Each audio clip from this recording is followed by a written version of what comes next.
Hi guys and girls, I'm Abrasion and welcome to 3305. This is where I take a look at the news and happenings in and around Elite Dangerous. This week the game hits its highest ever concurrent players, there's a fix coming for mining, and Frontier begin to celebrate their 25th anniversary.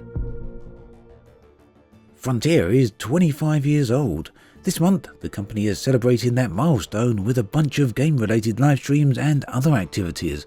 These will include fun facts on Frontier games, both past and present, posted to Twitter and Facebook, live streams of some of Frontier's oldest games with guest developers. There will also be some giveaways as well as some special community goals for Elite Dangerous, Jurassic World and Planet Coaster. Frontier will be releasing more information on this very soon. Last week, reports came to light of leaked Thargoid avatar models. These models were allegedly found by players digging through game files. Well, Frontier confirmed that these files are indeed assets discovered by players, and that this isn't the first time that these models have been publicly shared. The models are dated from 2014, and Frontier emphasized that these models do not represent the direction that they ultimately took the Thargoids in. The bottom line then is that these give us a great insight into one of the more mysterious aspects of the development of the game's lore, yet ultimately they tell us nothing about the current and future implementation of this alien race. Now, mining has become a very big deal in recent times, with massive payouts in the region of 50 million to 100 million and plus credits per hour. Yet even with those officially supported payouts, players have quickly found ways to obtain even greater amounts. Void opals currently sell for 1.6 million credits per unit. These resources are obtained from deep core mining, that is, blowing an asteroid apart and then using an abrasion blaster to extract the void opals.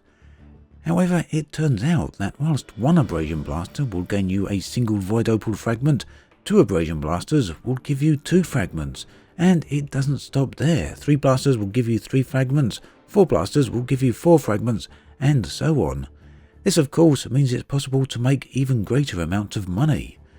Now, Frontier have confirmed that this is indeed a bug, it's not working as intended, and they have also said that they will be fixing this issue very soon.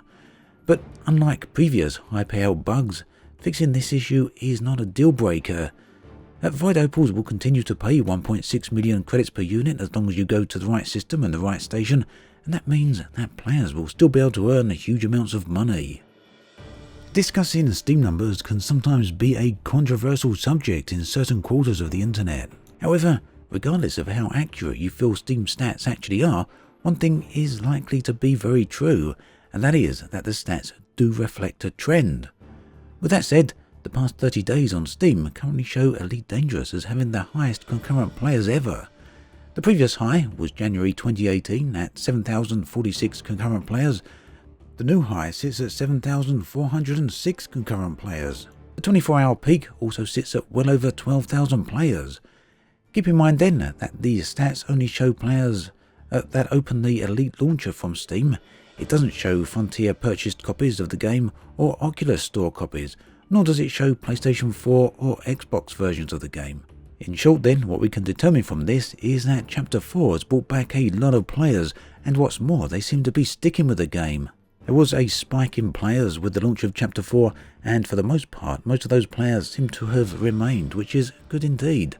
Now, in terms of sales, the last update we had was in January of 2018, where Frontier highlighted that 3.25 million copies of the game have been sold.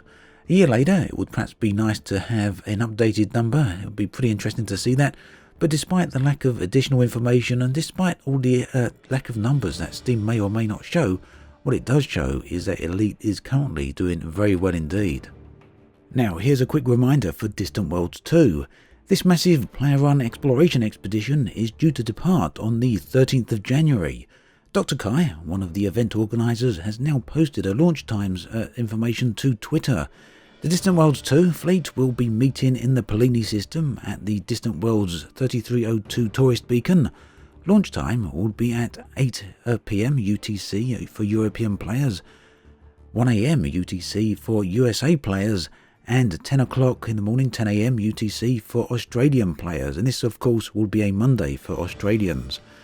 Dr. Kai recommends that players meet 3 kilometers outside of the Brooks Surface Point installation 1 hour before launch, and then head to the tourist beacon 30 minutes before launch.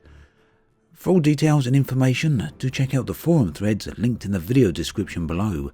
And if you still want to come along, it isn't too late to sign up, and with over 7,500 players already registered, you will certainly be in good company.